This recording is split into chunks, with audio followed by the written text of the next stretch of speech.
budget for higher education was 44,000 crores in 23-24. What happened in 24-25?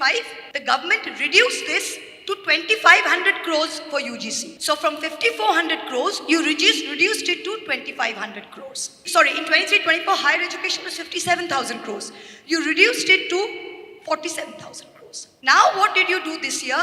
We had the finance minister stand up and say, I have increased the UGC's money to 3,300 crores. But madam, you reduced it from 5,400 to 2,800. Now you're increasing it to 3,300 and you expect us to be happy? You reduced it from 57,000 to 44,000 in 24-25. Now you've increased it to 47,000 and you're asking us to be happy. We should be comparing it to what the numbers in 23-24 were. We must be the only developing country which is cutting its access and it's cutting its education budget. Look at the trend. It's a very dangerous trend. It's something we must be aware of. We have the finance minister saying that we are giving 10 lakh loans per year for students, but the average medical college, the average engineering private college is charging much more than 10 lakhs. So A, you are getting into a debt trap to study at a place which is giving you an education which may not be a quality education. Until 1976, education was a state subject. Then we had the 42nd Constitutional Amendment which made education and put it on the concurrent list. But what do we have today? We have a constant weakening of the federal structure. If you look at the new UGC draft regulations which have just come up, what does it do? You've placed something on the concurrent list. What does it mean? It means that the state and the union must sit together and decide. What does the UGC draft regulations talk about? All of you must be aware of this. A couple of very dramatic changes and very dangerous changes. If you look at state-aided universities means that the state is paying for the university. They are giving the land. They are paying the faculty salaries.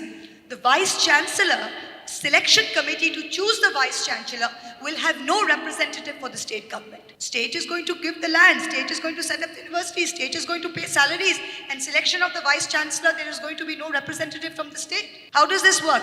Second is the process of selection of the vice-chancellor. All of us in India, coming from the backgrounds, at least in Bengal, in Tamil Nadu, in Kerala, education, person doesn't care about wealth, person cares about education. Saraswati is held higher than most other gods in the pantheon. Now, in that country, if you think about it, that when we're talking about a vice-chancellor, you cannot just have an administrator as a vice-chancellor. In many hospitals now, you have an ex-major, a retired colonel, who's the administrator. He's not a medical doctor. You can manage a hospital like that, but you can't manage a university by a non-academician. What are you trying to do? You are saying that we are opening up the vice-chancellor position to anybody from lateral hire. So you could be working in a corporate, you could be in the IS, you could be anything, you can come and become a vice-chancellor. This is severely diluting it. The third thing is an inquiry committee. Even in an inquiry committee, you're not putting anybody from the state government. So when you talk about higher education, all you're doing is diluting the role of the states. And this is a very dangerous thing going forward. And the state of Tamil Nadu, the state of Bengal, all our state governments have reacted very strongly to this. And I urge the faculty and the students here to be aware of this and to make sure that you register your protest at the appropriate forum. It is extremely important for all of us. This is not my problem alone. This is not Derek's problem alone. This problem is so big that all of you have to make sure that the protest is registered at the right time and the right place. I am so proud to see a great woman, fiery woman standing here and in the parliament. So congratulations, ma'am. As you said, everything goes wrong. Whether justice or financial contribution or equality or inclusivity, everything is wrong now. But our voices seem not to be heard. Right from the installation of new national educational policy, I had been part of till coming up to Delhi, and we have mobilized all over Tamil Nadu, but voices were not heard. Now also with the recent UGC draft, the whole Tamil Nadu is being mobilized and people are voicing out. I wonder whether it will be heard. So even to an extent, we wonder whether we are in a democratic country, and do you think something would happen with all the... Sister, you're asking the same question. No, I'm not. Yeah, It's just okay. now. It's okay. Yeah, It's okay. yes. It's okay. Yeah, For the younger generation, it doesn't give any motivation or anything to. Remember something, ma'am. If our founding fathers and if Gandhiji had thought that we are never going to get is at any point, then we would never have got attained independence. We are all part of a movement. It's not something that's overnight. And yes, we have seen changes. In my lifetime, I have seen that if you stick to the path and dissent, voices are heard. Maybe they're not being heard by those in power, but people who put people in power are the common people. And if common people see movement, they will understand sooner or later. They are mobilized by movement. And don't forget, the power doesn't lie in Delhi. The power lies in the average voter's thumb, which he presses in the EVM. So if average people are understanding and average people are convinced of the right or wrong of a certain movement, then over time, of course, something will happen. A lot has already happened and more will happen. The fact that we are standing here today and being able to speak in this environment shows that they have not succeeded. So straight away we will start, because as I said, we have 2 bombs today. I have to explode them with a controlled observation. Now we have another firebrand Movo. Moitro, in Bengali it's not Moitra, it's Moitro. Am I right? Yes, perfect. And initially started as an investment banker, London and other places. But he entered politics. But he became very famous when she talked about the early signs of fascism. That was the time he spoke in the parliament about how the democracy functions. And her work from the business to politics, now she means really business in politics. In that way, we are very happy to have you with us, with a remarkable force in Indian politics, particularly a woman who can speak to the truth, to the power. And today, she is going to share with us, in continuation of the same fire, we will continue to have fire, on how this excellence and access can go together. Over to you. We will honor at the end. No, we are keeping the tempo, not to lose rituals. Okay? We will honor you at the end, depending upon the quality of your speech.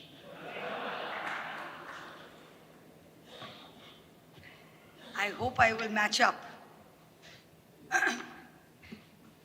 Good afternoon, everyone. I'm honored to be present here today, addressing this August gathering of faculty and students at the centenary celebrations of the Loyola College. It was set up by Francis Bertram over 100 years ago, and today ranks as one of the premier colleges of India. The name of the college, of course, is derived from the great Basque priest and theologian Ignatius of Loyola. And he set up the Society of Jesus, was its first superior general. And he envisaged, in addition to other Catholic vows, that the purpose of the Society of Jesus, of Jesuits, was to go forth and set up institutions and to teach. This was one of the founding principles of his society. When Juan de Vega, who was the ambassador of the Holy Roman Emperor in Rome, met St. Ignatius of Loyola in Rome, he was so impressed with him. He invited him to come to Sicily with him, where he was viceroy. And so Ignatius traveled to Sicily with him, and that's how the first college, the first Jesuit college, was set up in Messina. And then St. Ignatius, of course, sent his people all over. 1541-42 is when St. Francis Xavier, as his emissary, arrived in India. Now, the Jesuits, even today, believe in the motto of perende ac cadaver, which means that, as in a dead body, which means that a Jesuit should be as empty of ego as a corpse. You should have no ego. You should let go. Perinde ek cadaver. And I come from Bengal, and Rabindranath Tagore, in his poem, his song, Prano Bhoriye, wrote exactly the same thing. More army dube jak nebe, which means that the army, the ego, should be drowned in all of us. It's exactly the same principle. And today, Loyola College, in action and spirit, embodies magis, which in Latin means more. And it means that you're always striving to be more, always striving to do more, and that is the principle that's taking you forward. You're constantly breaking, you're not resting on your laurels, you're constantly trying to break new ground in accessible technologies for spreading higher learning. Today you've asked me to speak on the inclusivity and diversity of higher learning and higher education in India. So, in short, have we succeeded in making higher learning accessible to all sections of society? Have we succeeded in making it accessible to male and female, to rich and poor, to all castes, to all geographies, which means can a person sitting in the northeast of India have the same access to education and higher learning as somebody sitting in the 4 metros or the 8 metros of India today? And if we haven't done that so far, we've been an independent country for 75 years. The first national education policy was out in 1968. If we haven't managed to do it, what do we need to change to make sure that we fix the problem and we fix it quickly? Now, as students, as faculty, as alumni of institutions as exalted as Loyola, I myself am a product of Mount Holyoke, which is also a very elite institution. We have to first realize how very privileged we are to be even sitting here. I am the principal of a governing body in Karimpur, my old MLA constituency. And when I just look at that college and I look at Loyola, it could be in 2 different countries, it could be in 2 different planets. We have to understand that. It could be in 2 different planets. So the first thing to realize is that how privileged we are to be even present here. And a majority of these opportunities are shut to a very large portion of our population even today. So this process of social reproduction, where if you're born into a specific socio group, you continue to live there, nowhere is this as prevalent as in higher education. So we say if you're born poor, the chances are that you'll be poor and the chances are that you'll die poor. So similarly in higher education, if you come from a family where somebody has gone to college, the chances are much greater that you'll go to college or enroll in higher learning. And if you don't, then you don't. So it's kind of perpetuating. So this is the issue in India today, where the likelihood of anyone enrolling in higher education is significantly influenced by the social economic status. So students from poorer backgrounds have absolutely no access to higher education. If you look at I'm a student of economics, and we studied John Rawls, and John Rawls was one of the greatest American political theologists, political theorists, and he had this theory of justice, which he propounded in 1971. And it's very simple, this theory of justice. The theory of justice is fairness. I got the last bit of Derek's speech, and Derek said the main thing that we have to be standing up for is justice. Justice is not something esoteric. If something doesn't feel right, then chances are it's not right. So if it doesn't feel right that just because you are a product of a higher economic background, that you have access to college, and a poor child who could be as bright, there's something that doesn't feel right. So he said that the theory was designed, Rawls's theory was designed to achieve the greatest benefit for the greatest number. That is how we reach optimal results in society, greatest theory for the greatest number, and the end goal should be equality of opportunity, not inequality of outcome. So we must make sure that everyone has access to college. We don't have to concentrate on whether everyone is going to go ahead and use that college education to go and do something else. Equality of opportunity is the main obstacle and the main goal of higher learning. And I think that's where India, even after 3 NEPs, has not really managed to crack it. Broadly, there are 2 parameters for higher education for any country, and that's how much of your GDP are you spending on higher education, on education, and the second is what is your gross enrollment ratio, which is between 18 and 23-year-olds, how many students are enrolled in higher education after class 12. Now, if you look at India, in 1966, we had the Kothari Commission. The Kothari Commission said that 6% is the number where we must spend a minimum of 6% of our GDP on education. Out of that, what should we spend on higher education? Should be between 1.5% to 2%.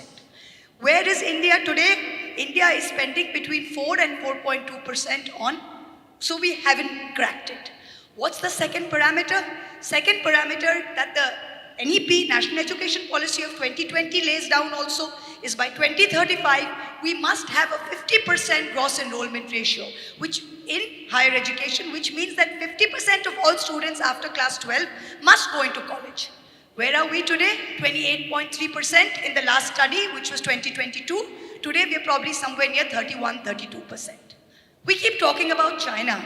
Do you know what China's GER is? 70%. 7 in 10 students are going into higher learning in China, whereas 3 out of 10 are going in India.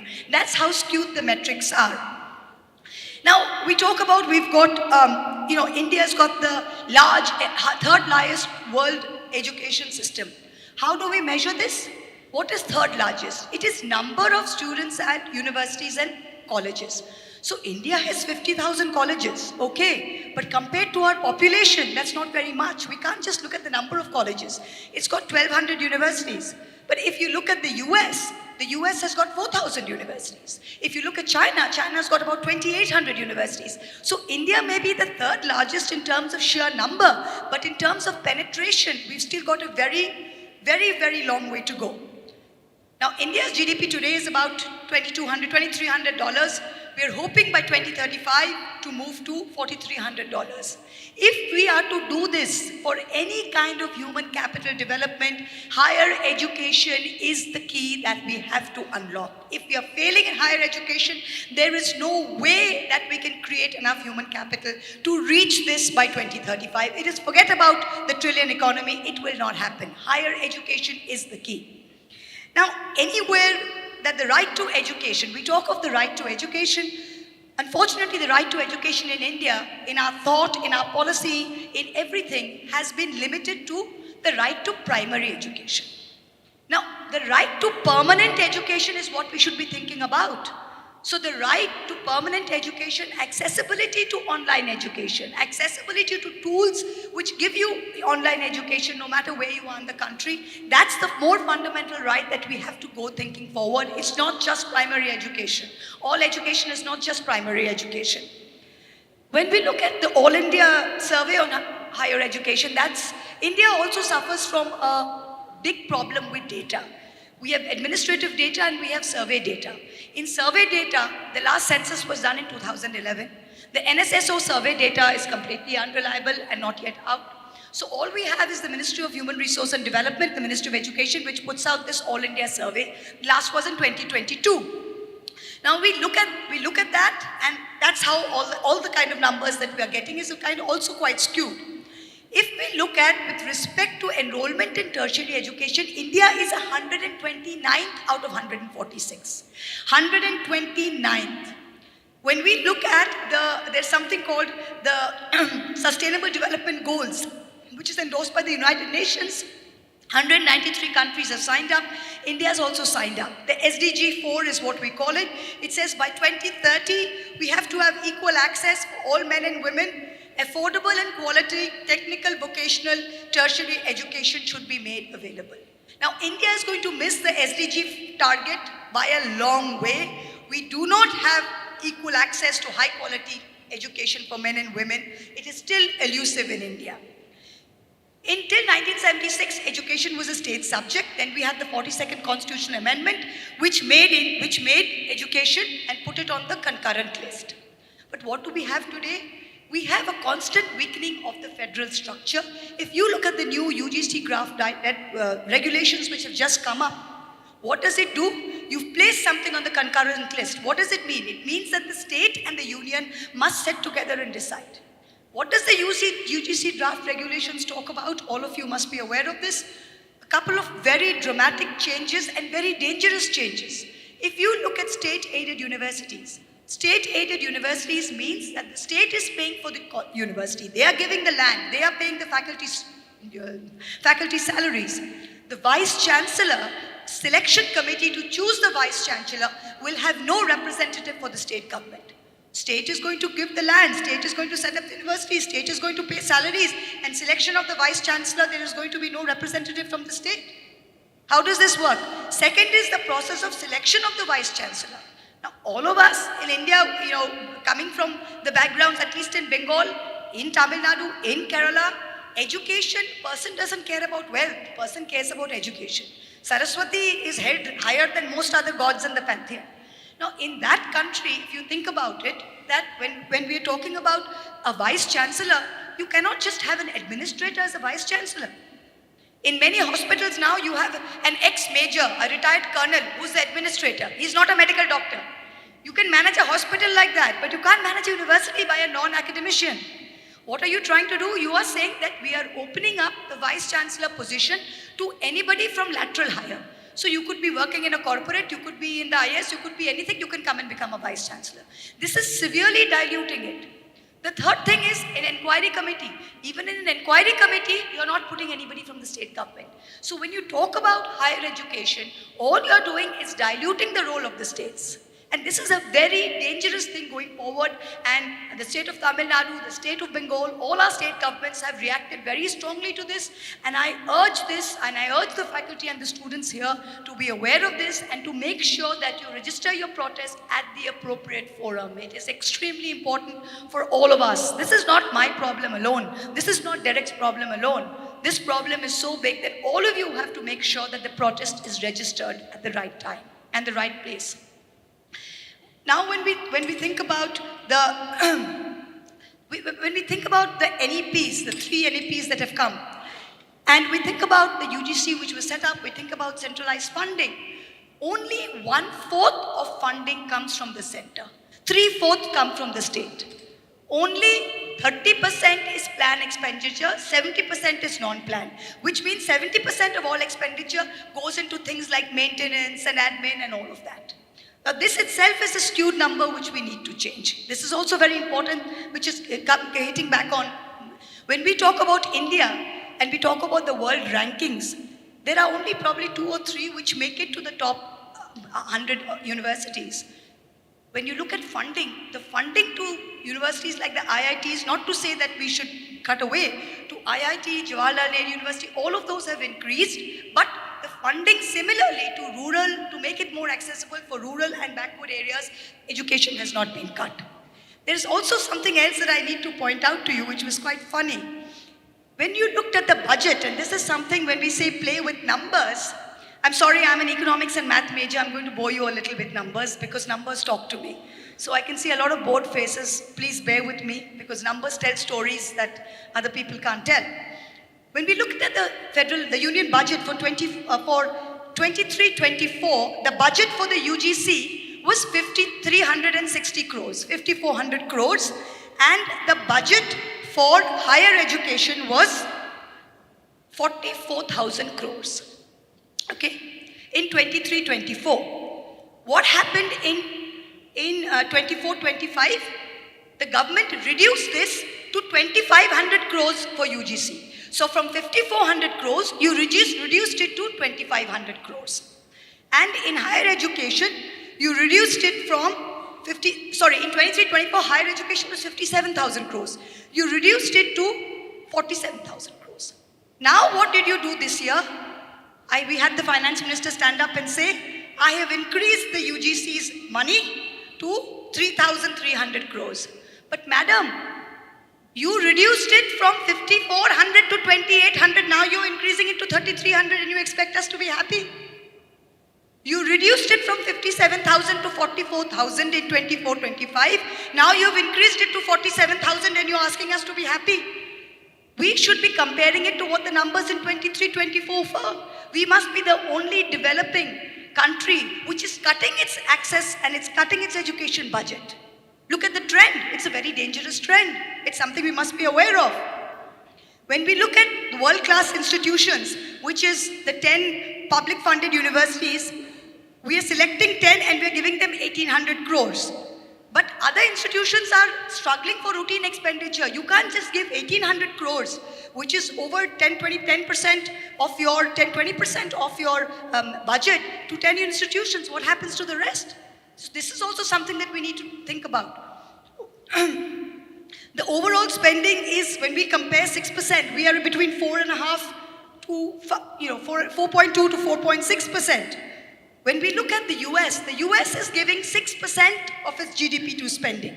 We look at China is giving 6.2%. When we look at Germany is giving 4.6%, Japan 7.5%. So why is India, that needs to really reach its goal, still spending only 4.3%? When we look at higher education, this is where we are falling very, very short. The public expenditure on higher education in India is only 0.6% of GDP.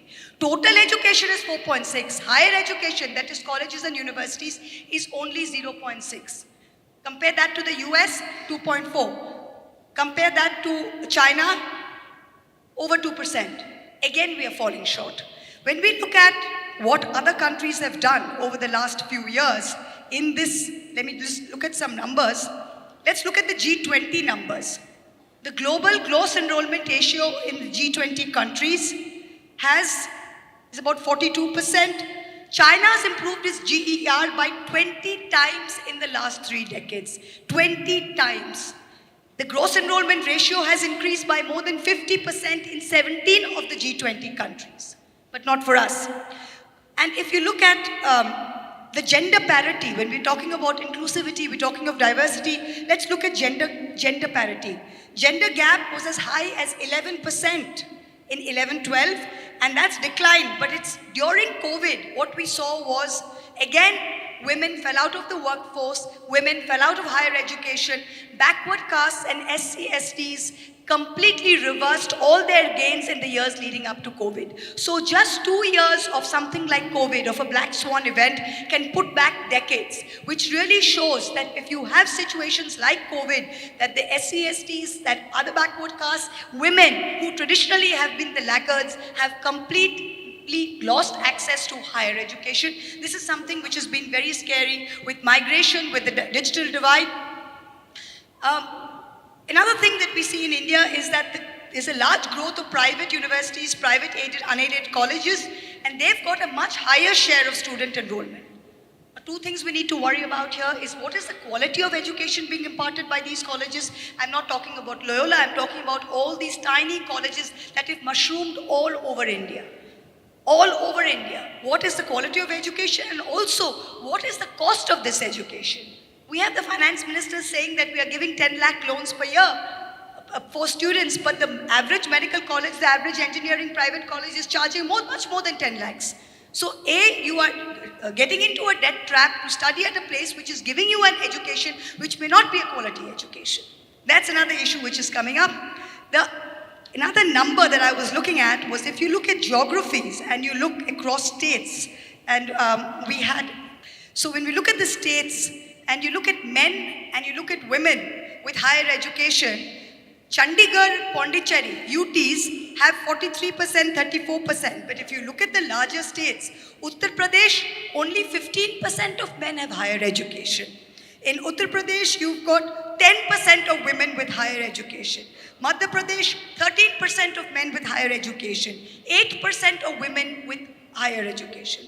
So there again, the difference in geography is completely skewed. We are not having access across states. Geography plays a very important part.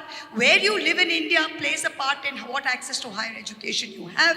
That's also another thing. The average in India is still very low. The average is about 19% for men and 13% for women. And when we are going forward and we're thinking about how do we include more people and how do we make this more diverse, one of the biggest problems, India is, like we say, a big family, but as most of us who are not perhaps born in the higher strata know, this is a family that doesn't always look very kindly upon all its members. So, all people are not born equal. Unfortunately, some are born more equal than others. So, in higher education, students and faculty face great bias and discrimination during academic journeys. If you look at the numbers, again, significant number of dropouts and faculty from marginalized groups. Their self-esteem, their identity are all barriers to academic success. I was also looking at the University Grants Commission. It says India's universities, only 0.303% has ever had a female vice chancellor. 1,200 universities, only 0.03% has ever had a female vice chancellor. There have only been 4 women directors across the 73 institutes of national importance. Only 4 women directors. And there's a chronic clustering of women faculty in the lower ranks in temporary. So when you're getting temporary lecturers, temporary faculty, then the rate of women is much more. When you're getting tenured positions and you're getting permanent jobs, then it's men versus women, a ratio of 9:1. That's how bad it is. In India, less than 2% of higher education institutions are disabled friendly. Physically accessible campuses, integrated technologies are the need of the hour. We need to increase budgetary allocation for disability within higher education on a completely emergency basis. So in short, this inclusive development is still elusive in India. We're far away from achieving our SDG 4 goals. We're not going to do it. The 2035 National Education Policy target is not going to be met. But is it all bad news? No, it's not. We are all sitting here. We're all sitting here, and when St. Francis was leaving in 1541 to come to India, Ignatius of Loyola used the Latin phrase, ite inflammate omnia, which means go set the world on fire. Madam, we have 5 more minutes. Yeah? Before he set the fire. Yeah. Right. No, you said you're going to explode a bomb, so I thought that I may as well set a fire. So he says, go set the world on fire. So all of us sitting here today, the learning and the education that is imparted in places like Loyola, this is not some store of wealth that we have the right for our own consumption and for our comforts. It's not.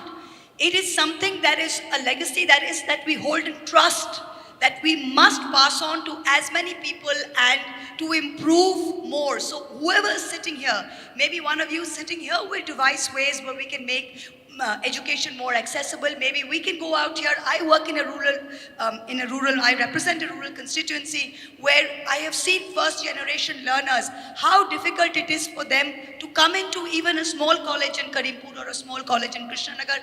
I think education and higher education going forward is something that all of us who have graduated from college and graduated from universities have a duty to be connected to for the rest of your life. If you've got a college education, it is your duty to ensure that 3 other people within your sphere of life, in your sphere, have access and the ability to make sure. I think that's what's very important. One of the other things is that I went to university in the US, I went to a liberal arts college where we were taught impossible is nothing. And one of the things that has stood me in very good stead with all the ups and downs that I've been through in the last few years in my political journey, especially in the last year, has been that training and that grounding from Mount Holyoke, which taught me that go where no one else will go and do what no one else will do. If you're trying to be one of the pack, you will always be one of the pack. And if you have strength from within and you're sure of who you are and you create spaces that let people be who they are, that's the only thing that you're actually leaving for future generations. So I urge institutions like Loyola, like Derek said, and institutions that are run by the Jesuits all over India, that please instill this sense of self-worth in all your students and create spaces where the voices of dissent can flourish. Because if we don't have critical thinking and if we don't have voices of dissent, this country is going to become a homogeneous mass, which was certainly not what our founding fathers intended it to do. So it's not just higher education, it's a way of life.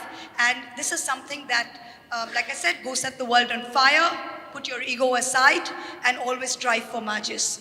So I can't really improve on what St. Ignatius Loyola said. He seemed to have encapsulated my mottos in life as well. But thank you very much, and I'm really honored to be here. Thank you. Thank you very much, ma'am, for your numbers. Numbers of narratives and stories, and they are very vital. Thank you very much. Illustrious parliamentarians like you and Mr. Derek O'Brien and several parliamentarians that we have, also some from Tamil Nadu, have been very critical, very articulate, very impressive in the parliament, and I believe you are educating the parliament. My simple question is, all that you speak so vocally, so impressively with the facts and figures, convictions, seem to be falling on deaf and stone ears. Can we continue to believe in this parliamentary democracy for education? Sir, thank you very much for your kind words. I join my colleague Derek in thanking you. What you said, now unfortunately we live in a system which is first past the post. Jo Jeeta wo Sikandar. We don't have a system of, whoever wins is whoever gets government. So in a majoritarian system of government, in a majoritarian parliament, there is, unfortunately, like you said, we can shout and we can scream and we can be appreciated by some and we can be pilloried by others. But unfortunately, if the ruling party has the numbers, there is absolutely nothing that is required to listen to us. So unfortunately, that's the nature of our democracy. And unless we change it from first past the post to proportional representation, which a lot of European countries have done, I don't see this changing in the future. So unfortunately, it's the way it is. Even though it's not heard, but we must continue to speak. Yeah, of course we continue to speak, and you'll be surprised. I mean, the ruling party doesn't win with 50% of the vote. They win with 220 million votes, which is 22%, less than 22% of the population. So there are a very large number of people who are not in line with their way of thinking, and they look to us and we are their voice. So of course it's extremely important. Thank you. Anyone from outside Jesuit fraternity, Jesuit college, one woman? I am so proud to see a great woman, fiery woman standing here and in the parliament. So congratulations, ma'am. As you said, everything goes wrong. Whether justice or financial contribution or equality or inclusivity, everything is wrong now. But our voices seem not to be heard. Right from the installation of new national educational policy, I had been part of till coming up to Delhi, and we have mobilized all over Tamil Nadu, but voices were not heard. Now also with the recent UGC draft, the whole Tamil Nadu is being mobilized and people are voicing out. I wonder whether it will be heard. So even to an extent, we wonder whether we are in a democratic country, and do you think something would happen Sister, with all Sister, you're asking the same question. No, I'm not. Yeah, It's just okay. now. It's okay. Yeah. It's okay. Yes. It's okay. Yeah, for the younger generation, it doesn't give any motivation or anything to... Remember something, ma'am. If our founding fathers and if Gandhiji had thought that we are never going to get is at any point, then we would never have got attained independence. We are all part of a movement. It's not something that's overnight. And yes, we have seen changes. In my lifetime, I have seen that if you stick to the path and dissent, voices are heard. Maybe they're not being heard by those in power, but people who put people in power are the common people. And if common people see movement, they will understand sooner or later. They are mobilized by movement. And don't forget, the power doesn't lie in Delhi. The power lies in the average voter's thumb, which he presses in the EVM. So if average people are understanding and average people are convinced of the right or wrong of a certain movement, then over time, of course, something will happen. A lot has already happened and more will happen. The fact that we are standing here today and being able to speak in this environment shows that they have not succeeded. Thank you so much.